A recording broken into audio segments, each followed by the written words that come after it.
साथियों नमस्कार। एक निर्णय आज हुआ जिसके संदर्भ में हम आपसे बात करने आए हैं। बहुत सारे साथी के सवाल भी होंगे, लगातार हमारे पास फ़ोन भी आ रहे हैं, मैसेज भी आ रहे हैं। तो मैंने कहा एक एक को फ़ोन करने और एक एक से बात करना के बजाय अगर हम लाइव आ जाते हैं तो सारी शंकाओं का समाधान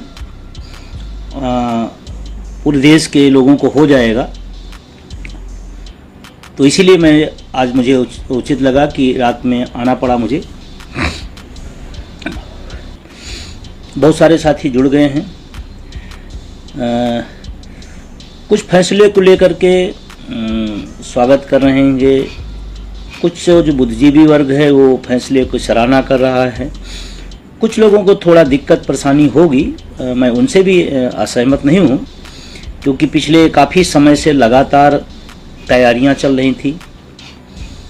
लगातार हमारे साथी ब्लॉक में हो, ज़िले में हो, मंडल में हो, प्रदेश में हो, लोगों से जनसंपर्क कर रहे थे। ब्लॉक जा रहे थे, स्कूल जा रहे थे, कार्यालय जा रहे थे और एक अलग जगाए हुए थे कि 1 मई को हम लोग को जंतर मंतर चलना है। और ये फैसला राष्ट्रीय कार्यकारिणी का था, चलने का भी। और आज किसी कारणवश अगर स्थगित हुआ है तो वो भी फैसला राष्ट्रीय कार्यकारिणी के तमाम बिंदुओं पर, तमाम विषयों पर बातचीत करने के बाद तो लिया गया। और आसान नहीं था, निर्णय आसान नहीं था। कल रात में राष्ट्रीय कार्यकारिणी की बैठक हुई, कई घंटे चली और फिर रात भर हम सब मंथन चिंतन किए। इस रात तो पूरी नींद भी हमें अच्छी से नहीं आई, क्योंकि एक बड़ा विषय था जिस पर निर्णय लेना कठिन काम था। लेकिन नेतृत्व को कभी कभी कठिन निर्णय भी लेने पड़ते हैं। हाँ, तत्काल में हो सकता है कुछ साथियों को लगता होगा कि ये निर्णय ठीक नहीं है, लेकिन काफ़ी समय जब बीतता है तो देश की वर्तमान परिस्थितियों को देखते हुए आने वाले समय में हो सकता है आपको लगे कि फैसला ठीक था। अधिकांश लोगों का तो स्वागत ही आ रहा है। और अभी मैं आपको बताऊंगा कि इसके पीछे के राज क्या हैं, इसके पीछे की वजह क्या है।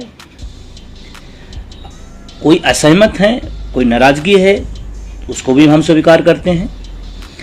और लेकिन इस बात का ध्यान रखना है कि लोकतंत्र में बहुमत की बात चलती है। हो सकता है 1-2 लोगों, 4 लोग असहमत भी रहे हों, लेकिन फिर एट लास्ट निचोड़ निकाला जाता है कि भाई बहुमत किधर जा रहा है। तो बहुमत आया कि देश की परिस्थितियों को देखते हुए अभी इस जंतर मंतर के धरने को स्थगित किया जाए। उसके बाद भी तमाम विचार विमर्श चले। हमने अपने प्रदेश के तमाम पदाधिकारियों से फिर सुबह आज बैठक किया। मैंने जिला संयोजकों से भी राय शुमारी की गई, उनसे भी पूछा गया। उसमें भी जो निर्णय निकल के आ रहा था वो 80 और 20 पर जा रहा था। आपके लिए लगता होगा कि ये कैसे हो गया, लेकिन आपको बताऊं इन परिस्थितियों में नेतृत्व के लिए बहुत बड़ा संकट होता है, बहुत बड़ा संकट होता है। लोग कभी कभी सोचते हैं किसी लेवल का नेतृत्व हो, जिले का लेवल हो, प्रदेश का हो, देश का हो या विभागों के संगठनों के लोगों को, नेतृत्व एक कठिन काम होता है और तमाम परिस्थितियां ऐसी आती हैं जहां कुछ निर्णय लेने पड़ते हैं। मैं वजह बताऊंगा।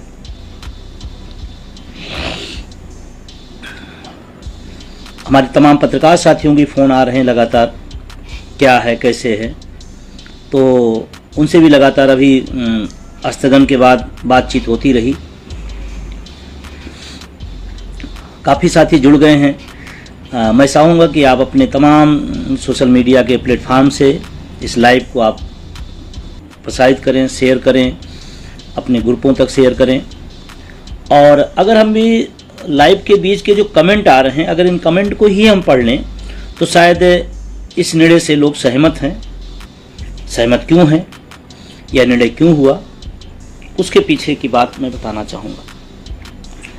हमारी तैयारी बहुत अच्छी चल रही थी, लोग बस कर लिए थे, ट्रेनों से बुकिंग हो गई थी, कुछ फ़्लाइटों से लोग भी तमाम राज्यों के लोग बुक कर लिए थे और पूरी तैयारी थी।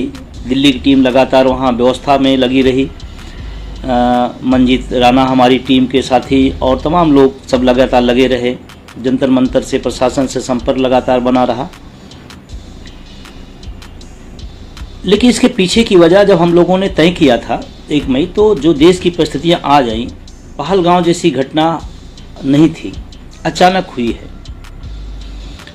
अब वो घटना घटने के बाद जो देश की परिस्थितियां, माहौल, ऐसी स्थिति में NMOPS हटेवा या उसके सहयोगी संगठनों का कोई प्रदर्शन लाख के ऊपर ही होता है, कई लाख होता है। अब उसमें जंतर मंतर तो शुरू से ही साथी हमारे कह रहे थे कि जगह छोटी है और वास्तव में छोटी है NMOPS के लिए, क्योंकि NMOPS एक समुद्र है जहाँ तमाम सारी नदियाँ आके मिलती हैं, तमाम सारे संगठनों का सहयोग और स्नेह और समर्थन उनका रहता है। उस हालात में जिस तरह का रिपोर्ट आ रही थी कि दिल्ली में एक बड़ा जुटाव होगा, एक बड़ी संख्या होगी और देश की वर्तमान परिस्थितियों के अनुसार इतनी बड़ी संख्या को मैनेज करना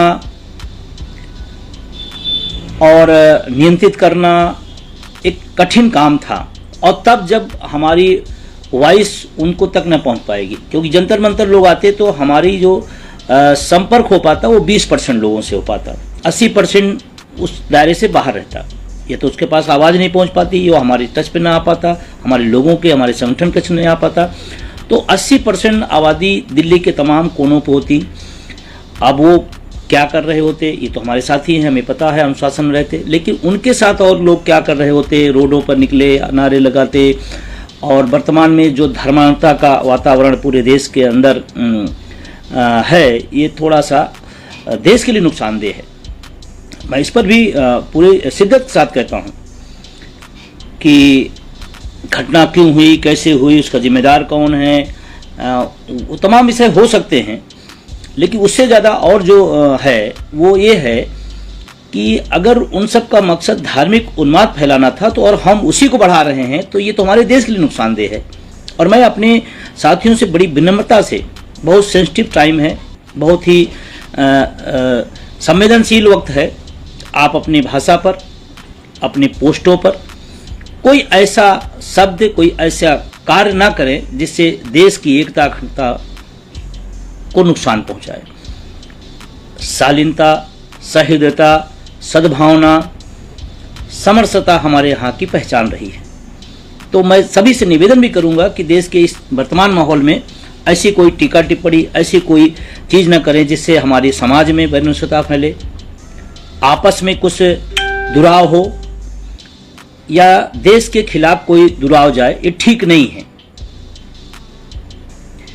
तो इन परिस्थितियों में बहुत डिस्कस के बाद एक निचोड़ पर हम सब पहुंचे कि देश हित में हम सब एकजुट हैं, हम सब एक संकल्प के साथ देश हित में खड़े हैं। हम सरकार के भी साथ इस परिस्थितियों में हैं और देश के भी साथ हैं, देश के नागरिकों के साथ हैं और देश के सेना के साथ भी हैं। और आपने जैसे अगर पत्र पढ़ा होगा तो पत्र में बहुत सारी चीज़ें हमने खुलासा किया। हमने उस पत्र को माननीय प्रधानमंत्री के नाम लिखा। ये प्रधानमंत्री के नाम क्यों लिखा? हम प्रधानमंत्री को संदेश देना चाह रहे हैं, क्योंकि हम जब आंदोलन करते हैं अपने हक के लिए तो तमाम सारे लोग ये सोचते हैं कि इनको अपने मुद्दे से मतलब है। मैं आज भी, पहले भी और अब भी कह रहा हूँ, हमारे लिए देश पहले है, देश हमारे लिए प्रथम है।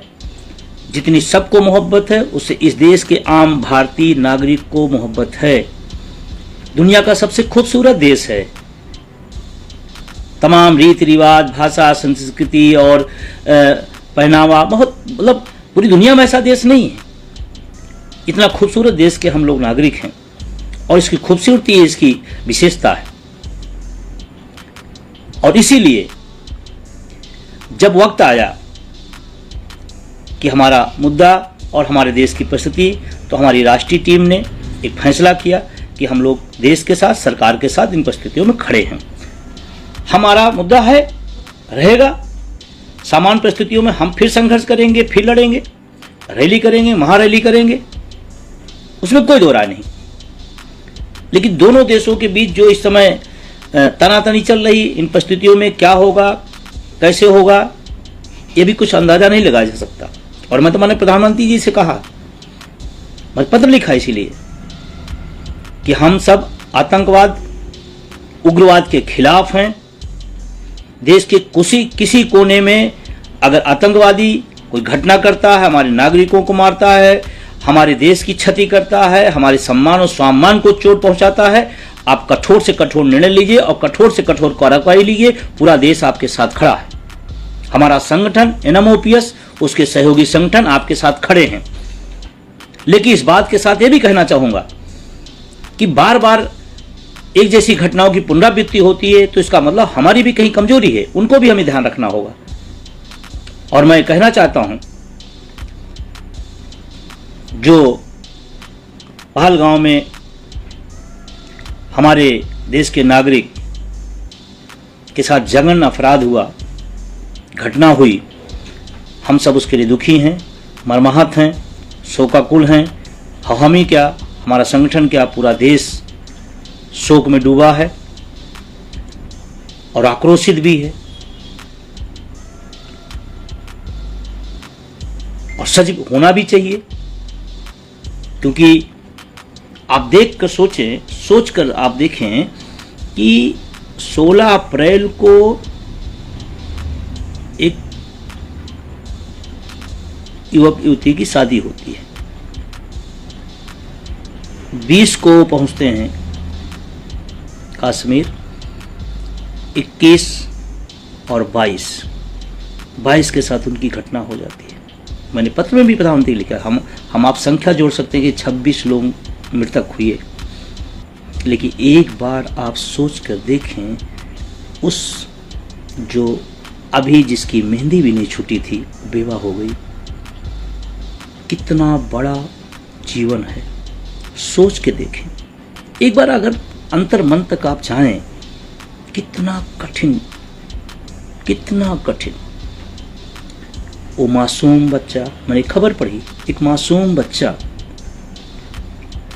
रात में उठ के पूछ रहा अपनी माँ से, पापा कहाँ गए। वो बेवा अपने बच्चे को बता नहीं पा रही है, कह नहीं पा रही है। जो पिता अपने बच्चे को पाला पोसा बड़ा किया, वो अर्थी उठा के जाता है। आप सोच के देखिए। और एक पिता के लिए अपने बच्चे को जिसने पैदा किया और पाला, उसकी अर्थी उठाना शायद उसकी जिंदगी का सबसे दुर्भाग्यपूर्ण क्षण होता है। बहुत पीड़ादायक है। और इसे आप कहानियां देखिए, जितने लोगों के साथ ये घटना घटी है, पूरा जीवन उनके लिए ये क्षण एक भयावह स्थिति के रूप, एक ऐसे समय के रूप याद करेंगे कि मेरी जिंदगी का वो सबसे दुर्भाग्यपूर्ण क्षण था। मर्माहत हैं लोग, दुखी हैं लोग, पूरा देश दुखी है। और हमारी संवेदनाएं, हम सबकी भावनाएं, देशवासियों की भावनाएं उनके साथ होना चाहिए। ये क्षण हमें देश के साथ खड़े होने का है, अपने नागरिकों के साथ खड़े होने का है। और शायद NMOPS उसी दृष्टिकोण को देखते हुए इस फैसले पर पहुंचा है। आपके सामने आप फैसला गलत कह सकते हैं, सही कह सकते हैं, लेकिन मानवीय संवेदनाएं हमारी हैं, देश प्रेम की हमारे अंदर ज्वाला है। शायद उन्हीं चीज़ों को दृष्टिगत रखते हुए ये निर्णय लिया गया। जो लोग असहमत हैं, मैं नेतृत्व करता हूं, मैं राष्ट्रीय अध्यक्ष हूं, उनके असहमत को भी मैं स्वीकार करता हूं। और सभी से मैं फिर निवेदन करूं कि कोई भाषा, कोई शब्द, कोई ऐसी विषमतापूर्ण बात या ऐसे कोई चीज़ जो आपसी संबंध खराब करे, जो समाज और देश का माहौल खराब करे। हम पढ़े लिखे बुद्धिजीवी हैं, तो हमारी जिम्मेदारी बनती है कि हम ऐसे समय में, नाजुक समय में ज़्यादा सचेत रहें, ज़्यादा समन्वय बनाएं। पुनः इस देश के लिए, इस देश की सरकार वर्तमान घटनाक्रम के साथ हम पूरी तरह से तैयार हैं, साथ हैं, और इस देश के जो हमारे 26 लोग मृतक हुए हैं उनके प्रति, परिवार के प्रति संवेदना है, और उस देश के सेना और देश के अर्धसैनिक बलों पर पूरा का पूरा भरोसा है। वो भारत के सम्मान को, भारत की आन को गिरने नहीं देंगे, डिगने नहीं देंगे, और हम उन्हें सलूट करते हैं, बिग सलूट इस देश की सेना को, अर्धसैनिक बल को और अपनी पूरी टीम को। शुक्रिया, धन्यवाद।